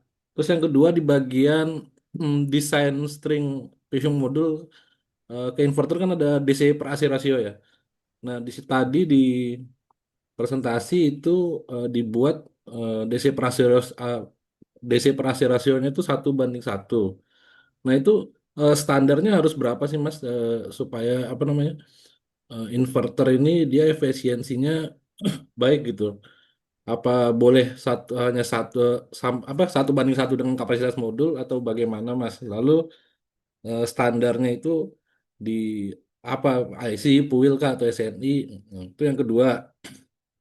Terus yang ketiga tadi kan di arahan project itu ya dari Wika ada tahapan terakhir itu setelah semua terpasang ada bagian testing dan commissioning. Nah, itu apa aja sih yang dilakukan sebelum PLTS ini nyala dan PLTS ini energize gitu udah nyala. Sama satu lagi itu tentang eh, pemasangan surveinya kan kita nggak tahu nih kalau di bangunan itu eh, pasti kan eh, kekuatan atapnya beda-beda.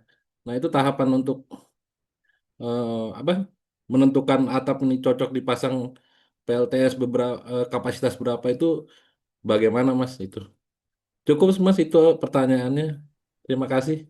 Oh. Ya, oke. Pak Ile. Sudah saya catat ya Pak pertanyaannya. Ada 4 poin. Pertama tadi terkait SLT ya. Sebentar.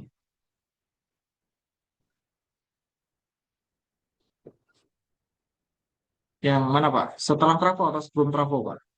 Yang setelah trafo mas, setelah trafo itu kan 4 kali 1 kur kali 35.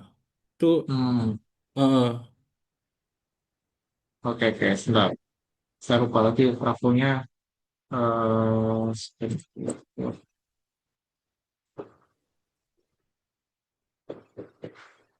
Kayaknya salah deh itu.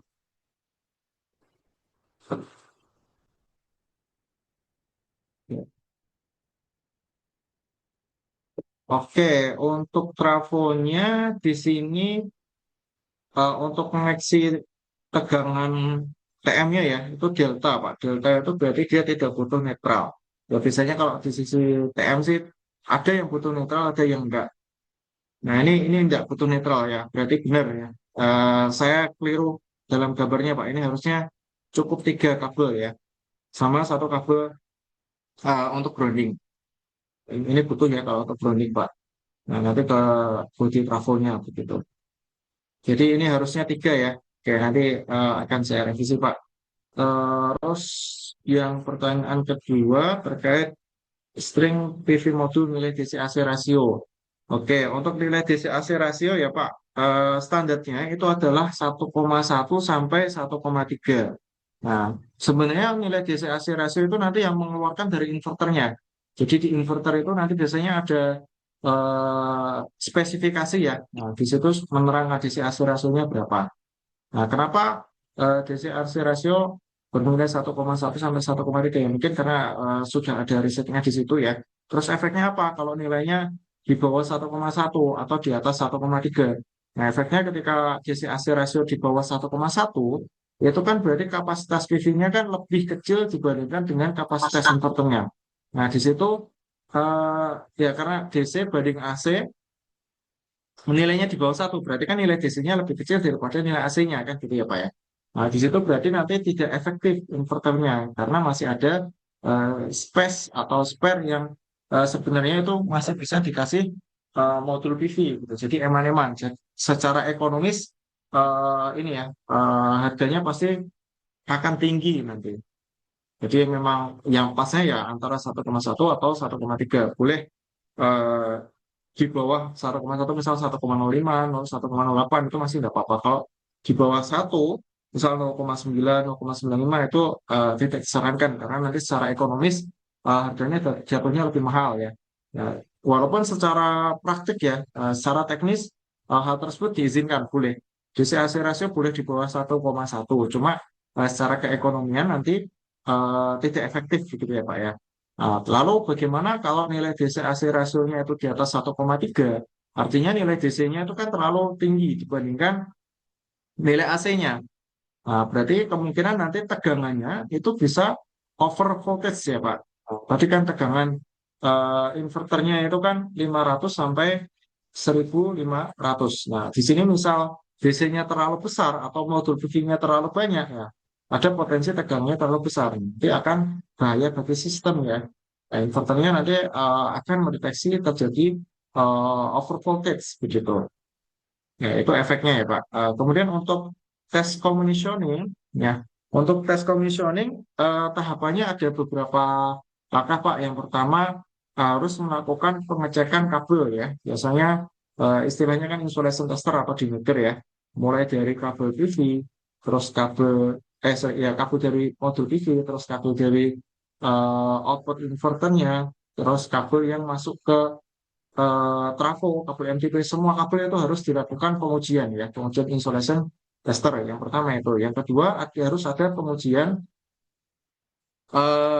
ini ya, tegangan dan arus dari masing-masing string ya. Jadi untuk tegangan nanti pengujiannya itu ada dua, tegangan VOC ya ketika PV itu belum dihubungkan ke inverter dan ketika sudah dihubungkan dengan inverter. Kalau untuk arus arus hanya ini biasanya hanya ketika sudah dihubungi dengan inverter karena kan kalau kita mau mencari arus dalam kondisi open circuit kan susah ya Pak ya. Oke. Itu ya. Kemudian setelah kedua itu baru ini ya proses komisioningnya ya, pengonekan antara modul TV dengan jaringan milik PLN begitu. Nah, kemudian setelah itu nanti baru inverternya dioperasikan. Nah, dalam pengoperasian itu apakah inverternya sudah sesuai nilai tegangan arus frekuensinya. Itu biasanya pakai software nanti Pak. Ada softwarenya. Jadi misal di sini ada Sandro, Sandro punya software sendiri untuk proses komisioningnya begitu. Biasanya ada tim khusus apa namanya biasanya supplier dari Sandro-nya datang, nah, terus akan melakukan penginstalan, terus pengujian seperti itu tadi. Terus yang pertanyaan keempat terkait survei atap ya. Nah itu betul Pak. Survei atap perlu dilakukan. Biasanya untuk survei atap ini yang melakukan nanti teman-teman dari teknik sipil. Jadi harus disimulasikan juga Pak. Apakah atap tersebut itu kuat atau tidak ya. Nah, tentu di sini bahan yang dapat digunakan itu di modul PV itu kan ada keterangan data berat dari tiap-tiap modul PV ya Pak. Nanti biasanya teman-teman teknis itu di sana melakukan simulasi. Jadi di atap itu ketika ditambahi beban berapa kilo ya, tentunya kan berdasarkan beban dari modul PV ini. Misal totalnya ada 4.000 modul PV, satunya 25, berarti 4.000 kali 25. Nanti ketemulah beban atap itu kira-kira berapa kilo atau berapa ton. Nah, dari simulasi itu nanti bisa dilihat apakah atapnya layak atau tidak gitu. Tapi kalau untuk kasus Wika ini karena memang Wika-nya itu kan sudah ibaratnya kayak open tender gitu loh. Nah, itu kan berarti mereka dari segi atap itu sudah dilakukan pengajian gitu. Jadi untuk pembahasan ini tidak perlu saya jelaskan terkait pengujian atap gitu Pak. Iya, Mas Maul, terima kasih untuk ini Mas jawabannya. Terima kasih Mas. Ya, sama-sama Kak. Oke, kalau begitu kita lanjut ke pertanyaan berikutnya yang sudah ada di kolom chat. Yang pertama dari Kak Ibnu Sofyan, izin bertanya untuk nilai safety current yang dijadikan acuan seperti 1,25 ataupun 1,15 itu mengacu ke standar apa ya, Mas? Oh, itu kuil, Mas. Ada di kuil itu. Untuk safety current kabel atau KA itu 1,25, terus untuk breaker itu 1,15. Ada di kuil ya, baik kuil 2000, 2011 sampai 2020 itu ada semua. Gitu. Oke, baik. Lanjut ke pertanyaan berikutnya dari Kak Fauzi. Izin tanya, untuk pemasangan walkway itu nggak di tengah pucuk atap ya? Dan apakah perlu ada proteksi DC yang ke inverter atau cukup dengan proteksi internal dari inverter? Seperti Oke. Untuk walkway sebenarnya kondisional, Mas. Nanti biasanya ya mungkin ada ini ya rembukan juga dari pihak kontraktor ya. Misal kita sebagai kontraktor dengan pihak owner juga ya. Kira-kira nanti misal walkway-nya diletakkan di sini itu nanti apakah dari pihak ownernya setuju atau enggak? Ya kalau misal tidak setuju ya kita revisi gitu ya. Jadi untuk walkway sebenarnya bukan hal yang terlalu krusial gitu. Jadi untuk peletakannya itu bisa disesuaikan gitu Mas Wahyu. Kalau sampai pucuk tengah sih enggak ya. Biasanya agak ke bawah sedikit kayak gambar yang saya tunjukkan tadi ya.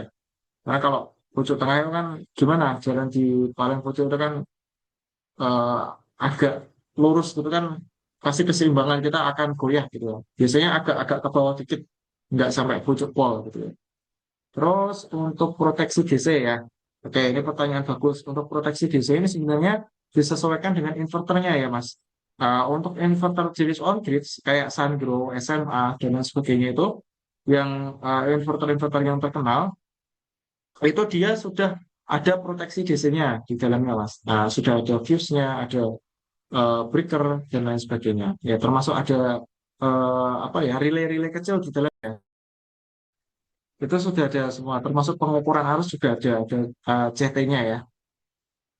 Terus kalau misal dari inverternya itu tidak menyediakan ya harus kita buat sendiri ya. Biasanya inverter-inverter yang murah atau inverter-inverter off-grid itu dia tidak ada terkait proteksi DC-nya. Tapi kalau untuk inverter jenis on-grid biasanya untuk proteksinya sudah lengkap begitu.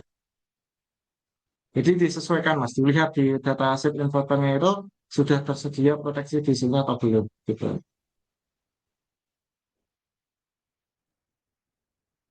Oke, baik Mas. Untuk selanjutnya, untuk penggunaan 7 buah inverter itu tadi apakah ada perhitungannya ya Mas buat menilai apakah output dari inverter sudah sesuai yang diinginkan? Ya, ada perhitungannya ya, Mas. Tadi kan kapasitas yang kita targetkan kan adalah 1.800 kWp. Nah, dari 1.800 kWp, nah, coba ini misal 1.800 kita bagi 1,1 gitu misal. Ya, ini dibagi DCAC rasio. Nah, ketemulah sekitar 1.636. Jadi kapasitas inverternya di sini minimal adalah 1.636. Nah, jadi saya pilih inverter di sini tadi kan 250 kita kalikan dengan 7 ya.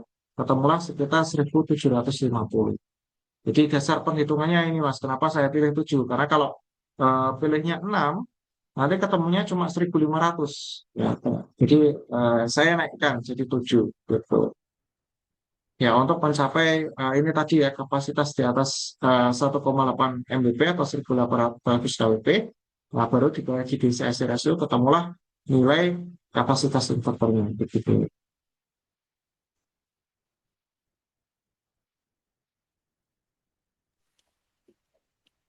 Oke, terima kasih Mas Maulana. Mungkin dari rekan-rekan peserta yang lain ada yang mau ditanyakan lagi?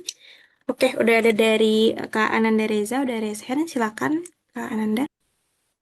Oke, terima kasih atas waktunya, Kak. Mungkin ada beberapa pertanyaan, Mas.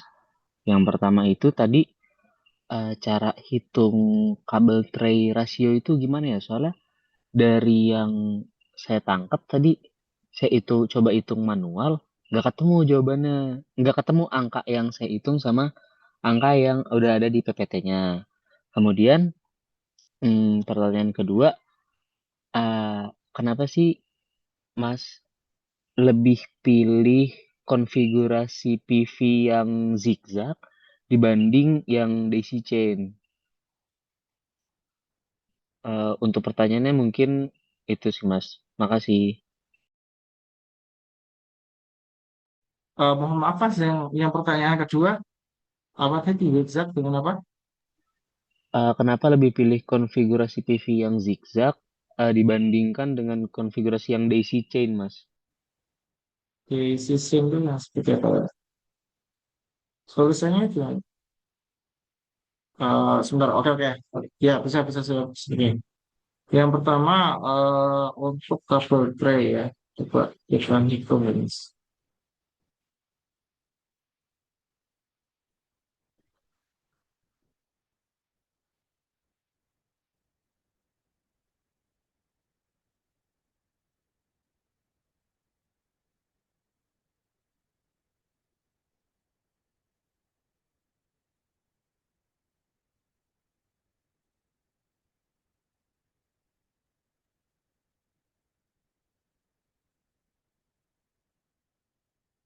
Oh, ini ada di atas ya.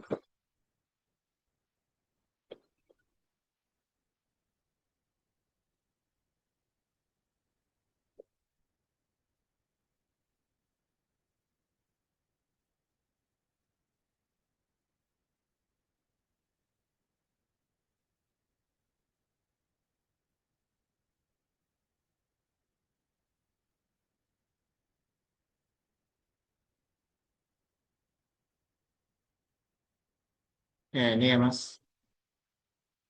Untuk rasio ini kan tinggal ini Mas, 1730. Coba kita kalkulator.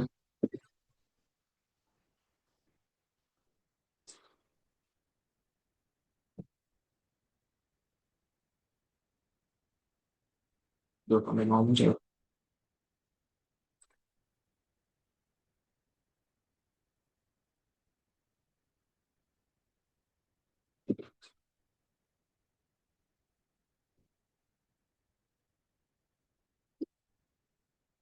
Ya. 1730 koma 925 ya. Kita bagi 5.000. Ya, ini ketemu sekitar 34%. Kita kali 100 ya. Itu 34,6185 atau 34,62%. Gitu Mas. Gimana? Mungkin ini sih Mas, angka 1730-nya itu dari Oh, mana maksud saya Mas? iya ya, oke. Jadi satu kabel ini ya, itu kan dia ukurannya 6 mili ya, 6 milimeter persegi ya. 6 milimeter persegi, ini kan SQMM. 6, kalau kita kalikan 4 kilo ya, berapa itu? 250 ya. Sebentar, sebentar.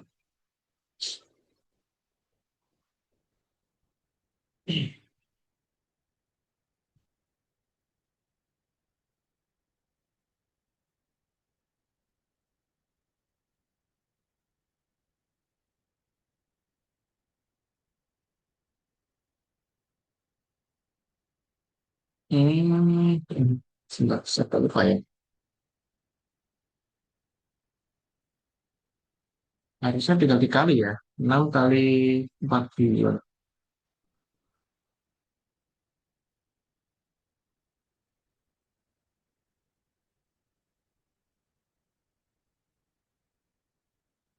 Sebentar, itu kalau bagi ya. 43,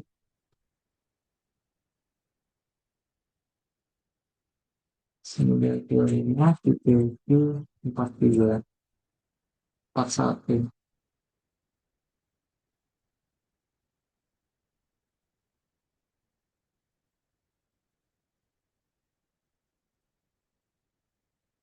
9.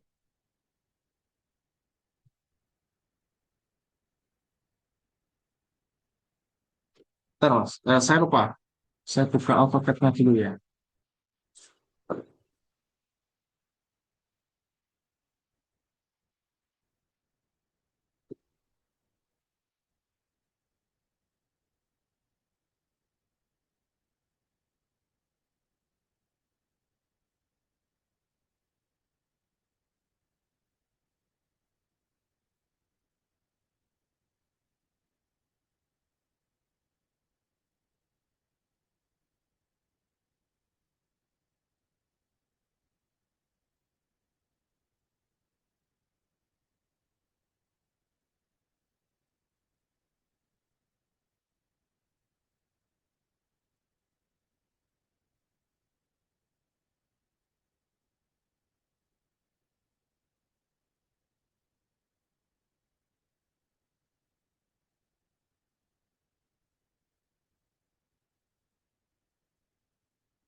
Karena belum bisa.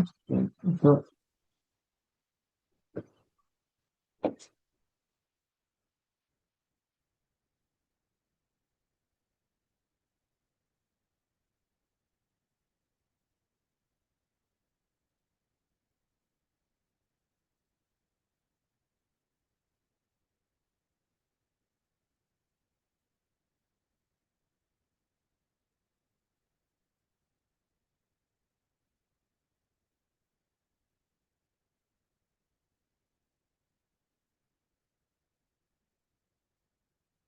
ya, sebentar Mas. AutoCAD-nya belum bisa saya buka.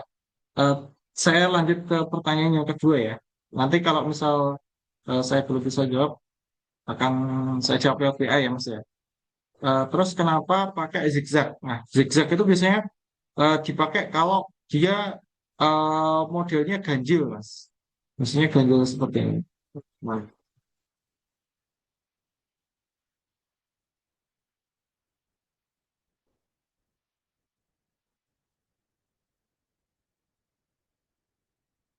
ya ini kan jumlahnya ganjil ya, satu, dua, tiga. Nah, kalau ganjil itu biasanya pakai zigzag. Kalau pakai yang apa, biasanya sen. Itu kayaknya kalau dia eh, jumlahnya genap ya. Nah, nanti kalau di sen ini nanti dibolak-balik. Misalnya ini murah, ini birunya nanti di atas ini. Terus merah, terus ini modulnya nanti dibolak-balik gitu loh. Kalau ini zigzag, birunya bisa ya sama, sebenarnya dibolak-balik. Nah, cuma nanti kalau ini langsung tak atas bawah ketemu itu nanti nggak ketemu mas. Itu sudah pernah saya simulasikan gitu. Jadi seperti itu ya. Kalau kalau dari pengalaman lapangan sih, kalau jumlah PV-nya ini ganjil ya, nah, apa namanya, kolomnya ganjil itu dia pakai zigzag gitu. Yang kabel tadi kok apa saya salah ngitung ya? Itu satu kabelnya kan 6 SQMM. 6 SQMM itu kan luas tembaganya itu apa termasuk luas ininya ya, luas kulit kabelnya gitu. Lupa saya.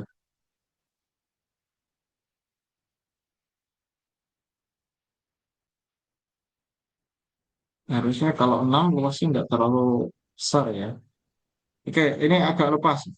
Mungkin bisa dilanjut ke pertanyaan yang lain dulu ya, Mas ya. Nanti kalau AutoCAD-nya sudah bisa saya buka nanti akan saya jawab. Oke, terima kasih Mas Maulana. Untuk selanjutnya, pertanyaannya dari Mas Redaifit.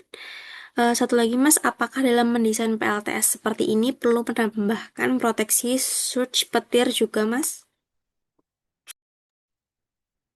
Ya, source seperti itu eh, ada di inverter, itu ada, Mas. Source seperti di situ ada proteksinya semacam kayak fuse gitu untuk keamanan petir. Terus terus dia dihubungkan ke ground ya. Terus selain proteksi untuk keamanan alat, itu juga harus dipasang penangkal petir beneran ya Mas ya. Jadi di atas atap itu harus kita kasih penangkal petir ya. Gunanya untuk pengamanan dari aset dari modul PV itu tadi serta keamanan bagi lingkungan ya. Lingkungan itu bisa makhluk hidup yang ada di sekitar maupun lingkungan gedung yang ada di situ begitu. Memang idealnya untuk sistem PLTS itu harus dikasih penangkal petir ya. Terus untuk kalau proteksi surga petirnya ya semacam apa ini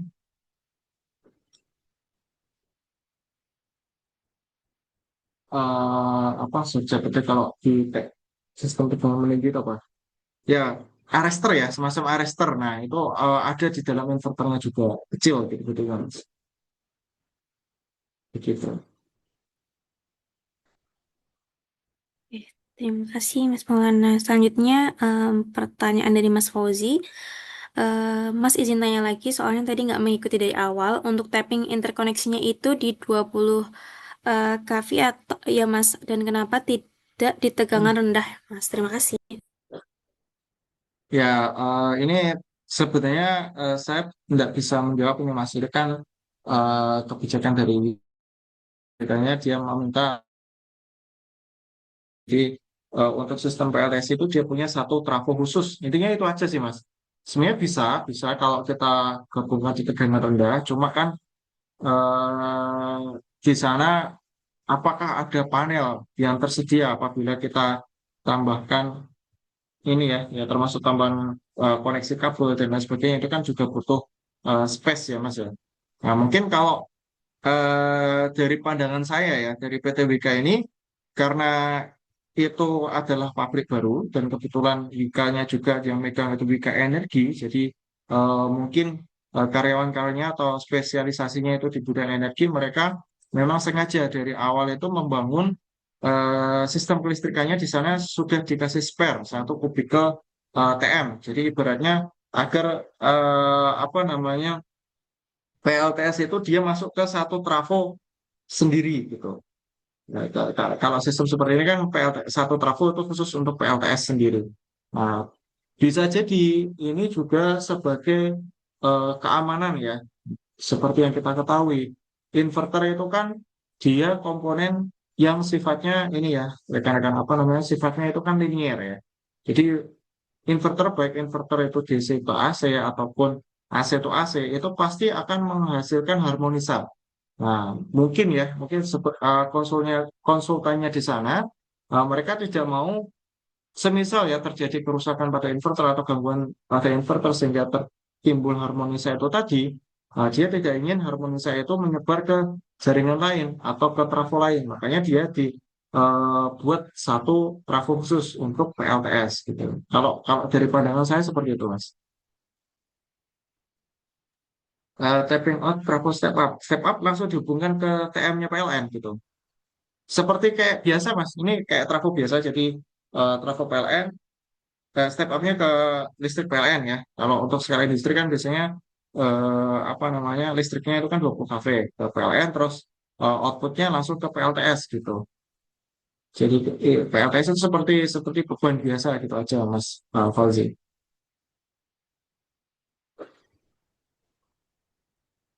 Oke, Mas Fauzi, apakah sudah menjawab semuanya?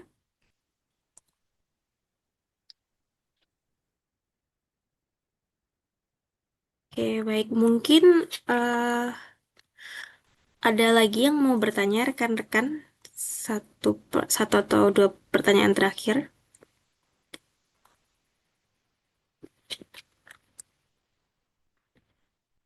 Oke, kalau tidak ada, mungkin kita lanjut ke... ada dari... Oh, ada pertanyaan lagi dari Mas Fauzi. Berarti belum masuk simulasi PVSys ya, Mas?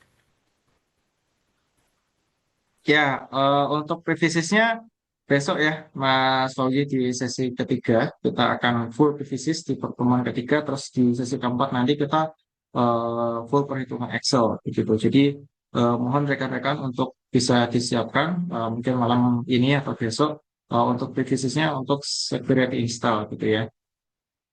Begitu Mas Fauzi. Oke, terima kasih Mas Maulana dan rekan-rekan yang sudah bertanya pada malam hari ini. Kemudian untuk sesi selanjutnya mungkin kita bisa berfoto bersama ya Mas dan rekan-rekan untuk evidence pada malam hari ini. Untuk rekan-rekan boleh dibantu open kameranya. Untuk sesi foto bersama ini juga digunakan untuk absensi ya teman-teman. Oke.